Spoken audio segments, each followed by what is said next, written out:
جب سرزمین کسی درد میں کسی کرب میں مبتلا ہو تو کون فرزند زمین ہے جس کو چین اور سکون حاصل ہو۔ سب بے سکون رہتے ہیں، چاہے دور ہوں یا نزدیک۔ ہم بھی اللہ کی زمین پر گھومتے رہے، مگر اپنی سرزمین پہ جو کرب اور اذیت میں لوگ مبتلا ہیں ان کا درد اپنے ساتھ ساتھ چلتا رہا۔ ذکر ہے اس کا جس نے ان دنوں سب کو لوہے کے چنے چبوا دیے ہیں۔ نہ ٹوٹتا ہے نہ جھکتا ہے اور نہ ہی کوئی ڈیل کرتا ہے۔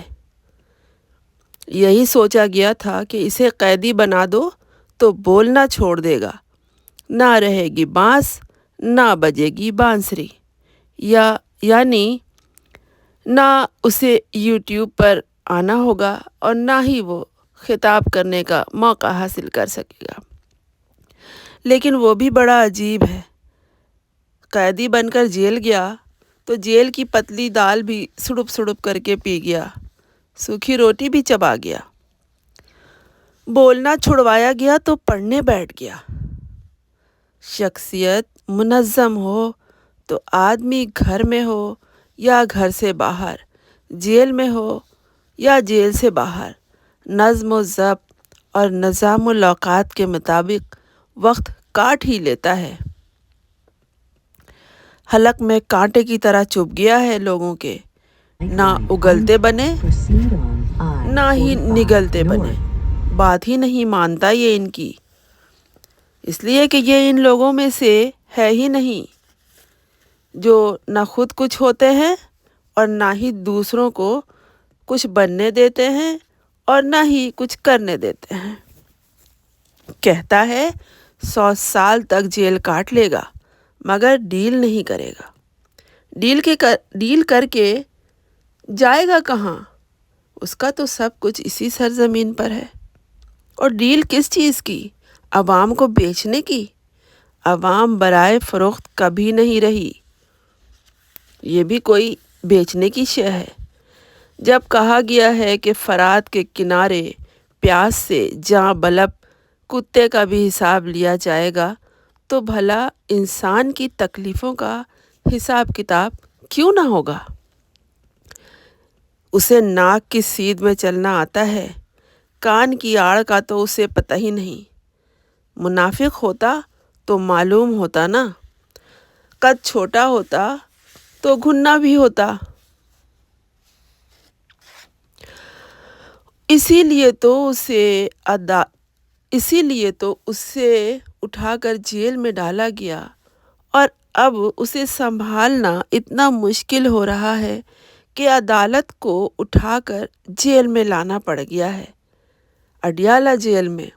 یاد رکھیے گا، یہ تاریخ کا بہت اہم حصہ ہے کہ ایک قیدی کے لیے عدالت اٹھ کر خود جیل گئی۔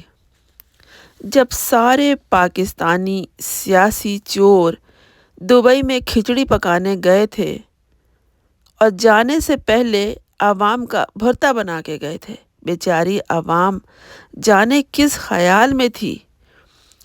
جب یہ سب اپنی اپنی بساط لپیٹ کر لندن بھاگ گئے تب بیچاری عوام کو معلوم ہوا کہ ان کا تو بھرتا کیا بھرکس نکال دیا گیا ہے، وہ بھی تب جب ان کے ہاتھوں میں بجلی کا بل آیا، ان کا ماتھا ٹھنکا۔ دبئی جانے والی کھچڑی پکاؤ ٹیم میں جتنے بھی باورچی شامل تھے، یہی ان بلوں کے ذمہ دار بھی ہیں۔ عوام کا بھرتا بنانے کی ذمہ دار اصل میں یہی کھچڑی پکاؤ باورچی ٹیم تھی۔ کچھ ہلکے لندن بھاگ چکے ہیں اب تک اور کچھ بھاری بھاگنے کی تیاری میں ہیں۔ رہ گئی عوام بیچاری، وہ رہ گئی، وہ کیا کر رہی ہے؟ وہ چلا رہی ہے، اپنی زندگی کی گاڑی گھسیٹ گھسیٹ کر سڑک پہ اپنے ہاتھوں سے اپنے گھروں کے بلوں کو جلا رہی ہے۔ کہیں ایسا نہ ہو کہ ذمہ داروں کو بھی انہی ٹوٹی پھوٹی سڑکوں پر گھسیٹنا پڑے، یا تو وہ خود ہی گھسٹیں گے یا عوام انہیں گھسیٹے گی۔ پھر سے بات ہو جائے اسی قیدی کی جس کی کہانی نہایت عجیب ہے۔ قید میں بھی رہ کر اسے رہا کر دیا جاتا ہے، پھر گرفتار بھی ہو جاتا ہے، اور اسے خبر بھی نہیں ہوتی کہ وہ کب گرفتار ہوا اور کب اسے رہائی نصیب ہوئی۔ عجیب قیدی ہے، اور عجیب ہی اس کی کہانی بھی ہے، اور عجیب عدالت کے معاملات بھی ہیں۔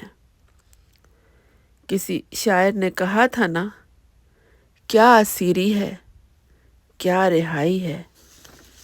عجیب صورتحال سے دوچار ہے وہ قیدی نمبر 804 اور پاکستان کی بیچاری عوام، جو ان دنوں بالکل لاوارثوں کی طرح ہے، لیکن ہے اللہ کا آسرا، اور اسی آسرے پہ زندگی گزر رہی ہے۔ دعا ہے کہ سب پر اللہ پھر سے مہربان ہو جائے اور ان 2 نمبر لوگوں سے سب کو نجات ملے۔ آمین۔